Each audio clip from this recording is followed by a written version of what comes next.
Kurnool high court bench ఏర్పాటు చేయాలని శ్రీకాకుళం అమలు చేయాలని చెప్పేసి శ్రీకాకుళం అడిగినది ఒకట హైకోర్టు ఉంటే ఒకట హైకోర్టు ఉండాలని చెప్పేసి మరి బైఫర్కేషన్లో భాగంగా మన ఆంధ్ర రాష్ట్రం ఏర్పడింది.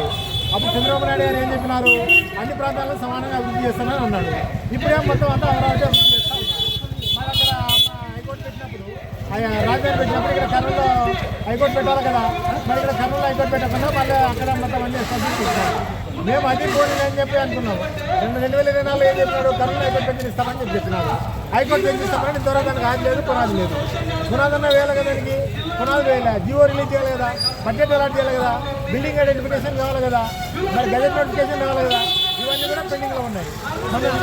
మన నారా లోకేష్ బాబు గారు కర్నూలుకి వచ్చిన ఆదరణ తెచ్చినప్పుడు 90 రోజుల్లో హైకోర్టు బెంచ్ ఇస్తామని చెప్పినారు. హైకోర్టు బెంచ్ ఇస్తామని ఇంతవరకు ఇక్కడ పునాది వేయలేదు, మరి గజెట్ నోటిఫికేషన్ రాలేదు, బడ్జెట్ అలాట్ కాలేదు, జడ్జెస్కి అకామిడేషన్ కాలేదు, బిల్డింగ్ ఐడెంటిఫికేషన్ కాలేదు. కాబట్టి తక్షణమే మాకు స్టేట్ గవర్నమెంట్ అట్లా చేయకపోతే కదా మేము న్యాయవాదులుగా రాల్సిన వ్యాప్తంగా మేము ఈరోజు ధర్నాలు చేస్తూ ఉన్నాము. అదేవిధంగా కోర్టు బైకాట్ చేసి మరి రిలయన్స్ స్ట్రైక్ కూడా చేస్తూ ఉన్నాము. కాబట్టి ఈ రాష్ట్ర ప్రభుత్వము అదేవిధంగా సర్వోన్నత న్యాయస్థానం హైకోర్టు సీజే గారు కూడా ఎందుకంటే శ్రీబాబు కూడా ఇంప్లిమెంట్ చేసే విధంగా గవర్నమెంట్ అయితే ప్రతిపాదన పంపిందో హైకోర్టు బెంచ్ ఏర్పరిచిన కర్నూలు అని చెప్పేసి దానిపై చర్యలు తీసుకొని తక్షణమే కర్నూలు హైకోర్టు బెంచ్ ఏర్పాటు చేసే విధంగా చర్యలు తీసుకోవాలని డిమాండ్ చేస్తాం. నా పేరు చంద్రుడు. అసలు 2014లో రాష్ట్ర విభజన జరిగినప్పుడే చంద్రబాబు నాయుడు గారు సుదీర్ఘ అనుభవం, రాజకీయ అనుభవం కలిగిన వారు, తండ్రి స్థానంలో ఉన్నారు, రాయలసీమ బిడ్డ, ఈ రాయలసీమ ప్రాంతానికి న్యాయం చేస్తారని రాయలసీమ ప్రాంత వాసులందరం కూడా ఆయన గెలిపించుకోవడం జరిగింది ముఖ్యమంత్రిగా. ఆ రోజే ఆ 2014 ఆ రాష్ట్రం ఈ రాష్ట్రం విడిపోయినప్పుడే శ్రీభాగం ఒప్పందం ప్రకారము మాకు రాజధానినో లేకపోతే శాశ్వత హైకోర్టును ఇచ్చి కోస్తాంధ్రకు ఒక రాజధానిని కానీ హైకోర్టుని కానీ అక్కడ రాజధాని ఇచ్చినప్పుడు ఇక్కడ హైకోర్టు పెట్టిందంటే ఈరోజు ఈ రాయలసీమ ప్రజలు ఇంత ఆవేదన చెందేవాళ్ళు కాదు, ఇంత బాధలకు లోనయ్యే వాళ్ళు కాదు. ఆ 2014లో ఆయన సరైన నిర్ణయం తీసుకోకుండా మమ్మల్ని ఈ పరిస్థితులకు అంటే సుదీర్ఘంగా 12 సంవత్సరాల నుంచి మేము ఈ హైకోర్టు కోసం పోరాటం చేయాల్సినటువంటి పరిస్థితి ఆయన కల్పించడం జరిగింది. సరే, మేము 2018లో సుదీర్ఘ ఉద్యమం చేసినప్పుడు ఫిబ్రవరి 8, 2018 ఆయన మాకు మాట ఇవ్వడం జరిగింది. జాయింట్ యాక్షన్ కమిటీ 4 జిల్లాల న్యాయవాదులకు పెంచిస్తామని చెప్పేసి 12 సంవత్సరాలు అయింది. ఇప్పుడు పెంచిస్తారని మేము ఆశతో ఎదురు చూస్తూ ఉంటాం. ఇప్పుడు సర్క్యూట్ బెంచ్ అంటున్నారు. అంటే మీరు రాయలసీమ ప్రాంత ప్రజలు ఏమనుకుంటున్నారు?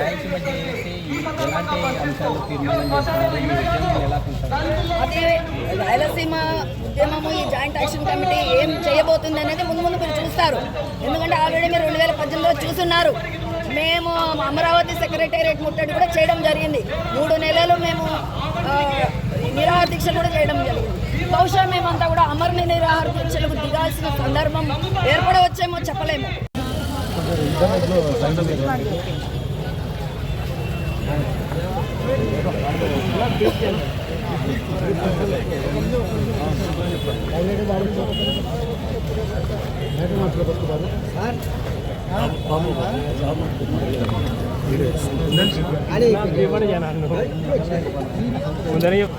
కుల వివక్ష వ్యతిరేక పోరాట సంఘం అదేవిధంగా ఆంధ్రప్రదేశ్ వ్యవసాయ కార్మిక సంఘం ఆధ్వర్యంలో రాష్ట్రంలోనే సామాజిక శంకారావం పేరుతో గ్రామ గ్రామాన సర్వే నిర్వహించేటువంటి అంశాల పరిష్కారం కోసం దళిత వాడల సమస్యలు పరిష్కారం చేయాలని చెప్పేటువంటి ప్రధానమైన డిమాండ్తో కర్నూలు కలెక్టరేట్ కార్యాలయం ముందు ఆందోళన కార్యక్రమాలు నిర్వహిస్తూ ఉన్నాం.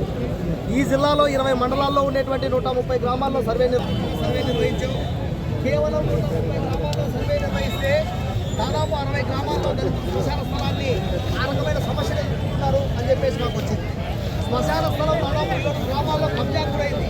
ఎంత కబ్జా గురైంది? 10 ఎకరాల నుండి కబ్జా గురైతే సరే, కబ్జా గురైందేమో 1/4 ఎకరా అని చెప్పేసి అనుకోవచ్చు. 2 సెంట్లు ఉంటే 2 సెంట్లు ఉన్న దగ్గర కూడా సెంటున్నర ఆ రకంగా కబ్జా గురైంది, 1/2 సెంటు మిగిల్చారు.